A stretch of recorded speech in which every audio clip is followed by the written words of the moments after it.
Today we are going to warp our looms now that the paint is dry. So we're going to flip this over to where we made all of our marks on the back, and we're going to take some scissors and carefully make some cuts. You only want your cuts to be about 1 centimeter long. So everywhere I made a mark, I'm just going to make a tiny little cut with my scissors. Now on this middle section, I made 2 cuts right next to each other so that it kind of took away a little tiny piece of the cardboard, because this section is going to need to hold a lot of string. So that's why I made it a little bit wider than my other cuts. Now that I have my cuts made, I'm going to take my string and I'm going to warp my loom. And this is how you do it. We're going to either start on the left or right hand side, it doesn't matter what. And on the first notch, I'm going to take the end of my white string, hold it down carefully, and pull it through that cut in the cardboard so that the string sort of sticks. Now, to make the string stick even better, we're going to add a piece of tape at the very end, like so. Rub it real good. Now I'm going to flip it over to the front, and I'm going to tightly stretch this string over to the middle section and wrap that through. Now I'm going to flip it to the back and bring it through the second notch. Pull it all the way down so that it gets to the bottom of your cut. Bring it to the front, wrap it through the middle section, and then pull it through the third notch. Bring it back to the middle, and now through the fourth notch. So basically what we're doing is we're wrapping the string around and around and around as we go through each notch. Now what I want you to think about while you're doing this is keeping your string as tight as possible, because if it's loose on the front or on the back, it's going to be really hard to weave on. So you'll have to take it all off and start again. So let's try the best we can to get it right the first time, keeping it tight as we wrap it around and around, pulling it down into the notch each time.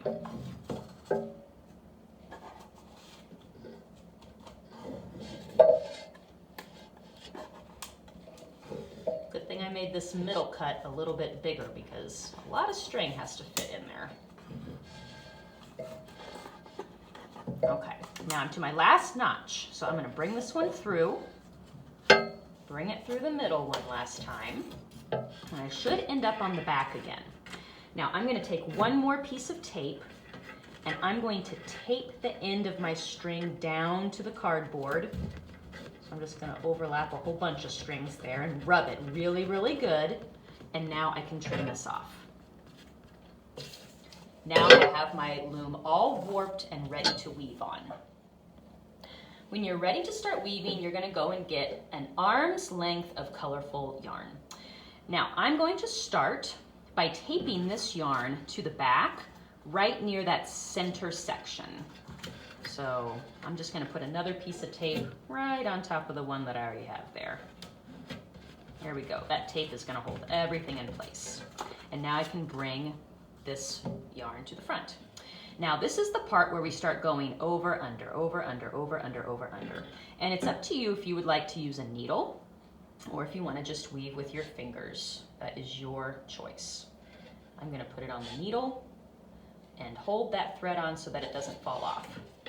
Now I'm just going to go under, over, under, over, under, over, under, over. The whole way across, under, over. And then I'm going to pull my colorful yarn through. Pull it all the way.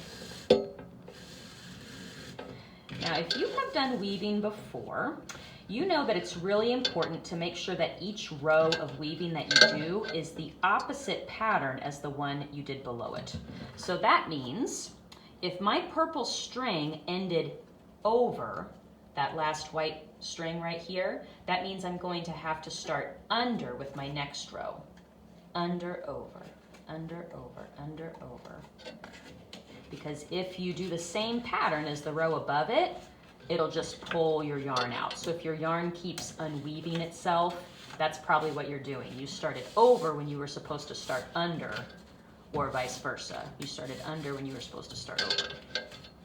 And pull it all the way through. And then we're just going to keep on going, creating more rows of weaving on our loom.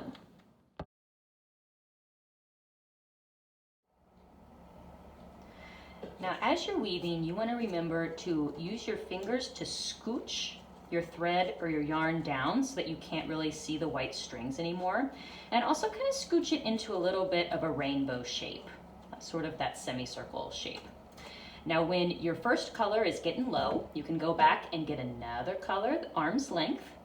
And if you want to, you can tie the pieces together. So I like to cross, loop it under and up, and then cross, loop it under and up again, creating two twisty sections, and then you pull all four of these ends at the same time to tighten that knot.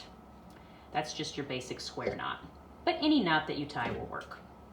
Then I'm going to put this new piece on my needle, and I'm just going to keep on weaving. Under, over, under, over, under, over.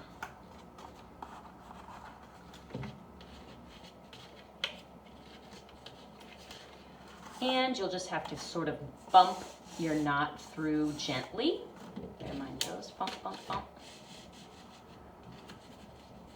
And pretty soon you'll be weaving with your new color.